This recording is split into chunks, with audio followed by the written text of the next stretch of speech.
So friends, we will discuss the messages posted today. एक महर्षि रमन का coat आज हमने पोस्ट किया था.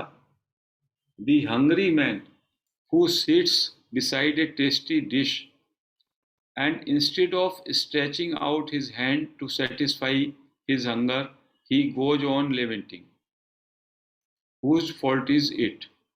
एक भूखा आदमी है, वो बैठा है और उस बराबर में अच्छी टेस्टी डिश रखी है, स्वादिष्ट खाना रखा है, लेकिन वो अपनी भूख मिटाने के लिए अपने हाथ को नहीं बढ़ाता कि वो खाना ले ले और खा ले, और क्राई करता रहता है, रोता रहता है,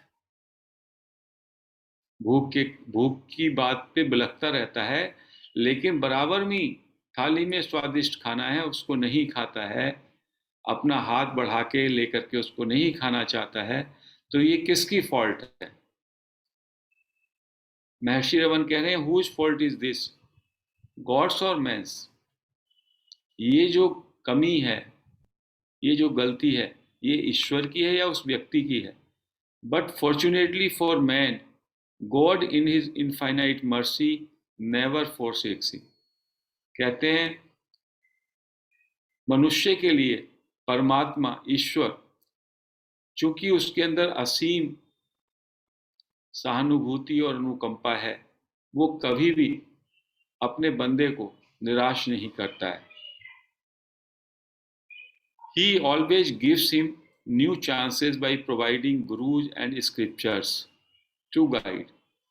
वो अपने बंदे को, उस मनुष्य को नए गुरु, नए स्क्रिप्चर्स देता रहता है ताकि वो अपनी एरर्स को कैसे खत्म करे और कैसे उसको परमानंद मिले. जैसे वहां पे भूख है और मेरे पास थाली पड़ी है और मैं नहीं खा रहा, हाथ नहीं बढ़ा रहा, तो मेरी फॉल्ट है. तो यहाँ पे भी जो हमें एटर्नल हैप्पीनेस चाहिए, परमानंद चाहिए, उसके लिए ईश्वर हम पे इतनी अनुकंपा करता है कि तरह तरह के गुरु और तरह तरह के स्क्रिप्चर्स एक्सेस है, और उसके द्वारा हम अपनी फॉल्ट्स को रिमूव करके उस एटर्नल हैप्पीनेस को पा सकते हैं. सो इसमें रमन महर्षि इस बात का आश्वासन देते हैं कि God is all merciful, and if आपके अंदर थर्स्ट हो, आपके अंदर हंगर हो, आपके अंदर उस आनंद को पाने की जिज्ञासा हो, उस सच्चित आनंद स्वरूप को जानने की, बोध करने की जिज्ञासा हो, तो कोई गुरु भेज देगा, कोई सीकर भेज देगा, कोई स्क्रिप्चर से आपका एक्सेस हो जाएगा, ताकि आप अपनी गलतियों को समझ सकें और उनको हटाते हुए आप जो है अपने परमानंद स्वरूप की अनुभूति कर सकें. ये महर्षि ने इस कोट में बड़े ही संक्षिप्त तरीके से और एक एनालॉजी के द्वारा, भूखा और थाली पास में है, उसके द्वारा ही समझाया है. एक दूसरा मैसेज है,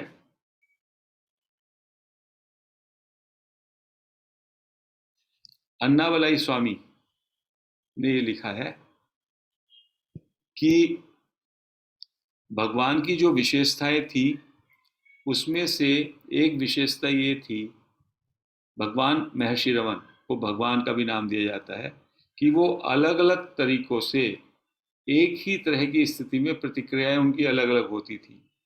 1938 में जब अन्नावलाई स्वामी काम वासना से परेशान थे, तो उन्होंने पूरी तरह से अलग तरीके से प्रतिक्रिया की. महर्षि रमन की जो प्रतिक्रिया थी, रेस्पॉन्स थी, वो डिफरेंट थी.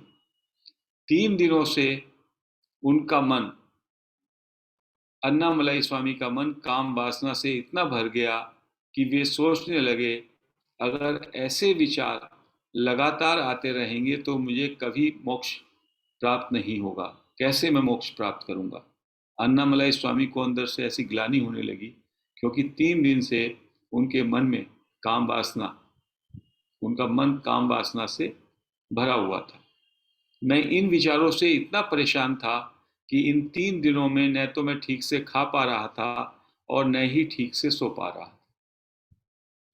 ये अन्नामलाई स्वामी अपनी स्थिति का वर्णन करते हैं। मैंने निश्चय किया कि केवल भगवान ही मेरी सहायता कर सकते हैं। उस शाम मैं भगवान के पीछे पीछे चला जब वे सैर के लिए निकले और उन्हें अपनी समस्या बताई।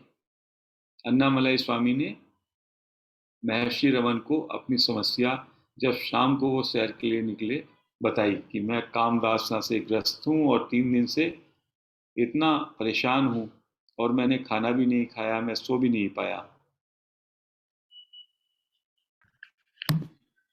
चूंकि महिलाओं की यह इच्छा उक्त दिन मुझे आई, इसलिए मैं पिछले 3 दिनों से न सोया हूँ न ही भोजन किया है। चूंकि ये विचार बहुत बार आते हैं, अंत में मेरा क्या होगा। चिंता भरे शब्दों में अन्नामलाई स्वामी ने पूछा भगवान से कि मेरे अंदर काम वासना जो है मुझे परेशान कर रही है, मेरे अंदर महिलाओं के विचार आते हैं, मैं ना खा पी रहा हूँ ना सो रहा हूँ और 3 दिनों से मेरी ये स्थिति है। तो अब भी भगवान आप बताइए कि मेरा अंत कैसा होगा। उनके अंदर एक ग्लानि का भी भाव था। भगवान ने कुछ मिनट चुप रहने के बाद उत्तर दिया, आपको हमेशा ऐसा क्यों सोचना चाहिए कि अतीत में ऐसे और ऐसे समय में एक बुरा विचार हुआ था। यदि आप इसके बजाय यह विचार किसके पास आते हैं ऐसा सोचते, तो यह विचार अपने आप उड़ जाएगा। आप शरीर या मन नहीं है, आप सेल्फ हैं। इस पर ध्यान करें और आपकी सभी इच्छाएं आपको छोड़ देंगी। भगवान ने कहा, चूंकि वो विचार काम वासना का 3 दिन पहले उस क्षण में आपके अंदर पैदा हुआ और आप उस विचार को पकड़े हुए बैठे हैं और उससे परेशान हैं। इससे आपको ये करना था, अपने से पूछते कि ये विचार किसके लिए, ये विचार किसको आया, और फिर हु एम आई पे जाते कि ये विचार मेरे पास आया और मैं कौन हूं। और आप जानते हैं कि ना तो आप शरीर है ना आप मन है, आप तो सेल्फ हैं। तो वो विचार आपसे छूट जाता।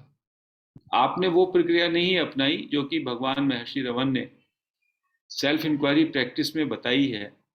उसकी जगह उसके बजाय आप जो है एक तरीके से आत्मग्लानि से एक विचार के बंधक के रूप में कंटिन्यूअसली काम वासना से ग्रस्त हैं। इसी तरह भगवान ने अन्नामलाई स्वामी को क्रोध और पछतावे के बारे में सिखाया। लापरवाही से काम करने वाले एक कर्मचारी को उन्होंने पीटा था। एक दिन उनको गुस्सा आया अन्नामलाई स्वामी को, और कोई कार्य कर रहा होगा आश्रम में, वो काम में लापरवाही कर रहा होगा वर्कर, उसकी पिटाई की गुस्से में। यह लगभग 9 बजे हुआ।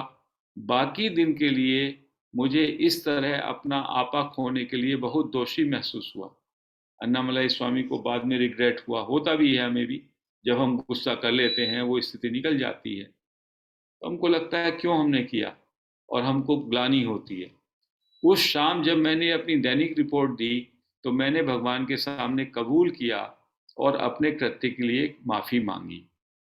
उस शाम को भगवान से पूरे दिन का लेखा जोखा बताते थे, ये कंस्ट्रक्शन किया, ये मैं देख रहा हूँ, तमाम काम देखते थे वो आश्रम के। तो उन्होंने भगवान के सामने इस बात को कन्फेस किया कि मुझसे ये गुस्सा आया और मैंने एक कर्मचारी की पिटाई की और उसके लिए उन्होंने भगवान से माफ़ी मांगी। भगवान ने मुझसे पूछा, यह क्रोध कब आया और तुमने उसे कब मारा। मैंने उन्हें बताया कि घटना उस सुबह करीब 9 बजे हुई थी। भगवान ने क्या कहा, सुबह 9 बजे जो गुस्सा आया वह जा चुका है। आपके अंदर एक गुस्सा आया एक पर्टिकुलर क्षण पे, मोमेंट पे, और वो चला गया। अब आप अभी भी क्यों सोच रहे हैं कि आपने गुस्सा किया और किसी को मारा। आप अभी भी इन विचारों को अपने मन में क्यों ले जा रहे हैं। आपने जो किया उसके लिए दोषी महसूस करने के बजाय पूछताछ करें, यह सारा गुस्सा किसके पास आया, ये गुस्सा किसको आया। आज सुबह क्रोधित व्यक्ति की वास्तविक प्रकृति का पता लगाएं। मतलब जिसने क्रोध किया उस व्यक्ति का क्या स्वरूप है। गुस्सा किसको आया, गुस्सा मुझको आया। मैं कौन हूं, और मैं कौन हूं के द्वारा मैं अपने स्वरूप की जानकारी करूंगा, अपनी रियल प्रकृति की, वास्तविक स्वरूप की मुझे ज्ञान होगा। गतिविधि के लिए उस क्रोध की आवश्यकता थी, अब सब कुछ खत्म हो गया। वो कहने लगे एक टाइम में एक एक्टिविटी चल रही है, उस एक्टिविटी में ऐसा हो जाता है कि क्रोध की भी एक भूमिका है। आपने क्रोध किया, उसको डांटा, पर्पज इज सर्व्ड। अब आपको इसके बारे में सोचने की जरूरत नहीं है। तो क्रोध की इस स्मृति को छोड़ दो और अगले काम के लिए आगे बढ़ो। भगवान ने कहा कि अब चूंकि क्रोध का जो भी काम था, क्रोध का जो भी प्रयोजन था, वो पूरा हुआ। आपने उसे डांटा, उसकी समझ में आ गया होगा। अब आप आगे बढ़ो। अब आप उस मोमेंट को, जिस मोमेंट वो गुस्सा आया और उसके प्रति पश्चाताप करना, उसको छोड़ दो और अपने से पूछो ये किसको आया। आंसर होगा ये मुझको आया। और आप सेल्फ इंक्वायरी में चले जाओ, मैं कौन हूं और मेरी क्या रियल स्वरूप है। केवल इतना हमको करना है। तो इस दोनों वाक्यों से भगवान उसी सेल्फ इंक्वायरी प्रैक्टिस को फिर से सारी इस तरह के रोगों की मेडिसिन के रूप में पेश करते हैं कि हम, चाहे हमारे अंदर काम वासना हो, चाहे लोभ हो, चाहे क्रोध हो, चाहे द्वेष भाव हो, सारे भाव जो हैं इनके पीछे विचार होते हैं। और यदि हम अपने से ये पूछें, ये क्रोध, ये काम वासना, ये लोभ किसको आया, तो एक ही उत्तर होगा, ये मुझको आया। और फिर पूछें हु एम आई, मैं कौन हूं। तो इससे आप उस काम वासना से, उस लोभ से, उस क्रोध से, उस द्वेष से हट जाएंगे और वापस आप आई पे आ जाएंगे। और आई पे जब आप अटेंशन देंगे तो अपने सोर्स पे पहुंच जाएंगे। सो सेल्फ इंक्वायरी प्रैक्टिस की ये बहुत इंपॉर्टेंट महत्ता है कि ये आपकी सारी वासनाओं को से आपको छुटा के, आपको मुक्त करके अपने स्वरूप में वापस ले आती है। That is why it is called direct path. सब में सरल और सब में स्पष्ट और सब में सीधा मार्ग है महर्षि रमन का सेल्फ इंक्वायरी का मार्ग। तो आज यहाँ पे ही इस चर्चा को हम विराम देते हैं।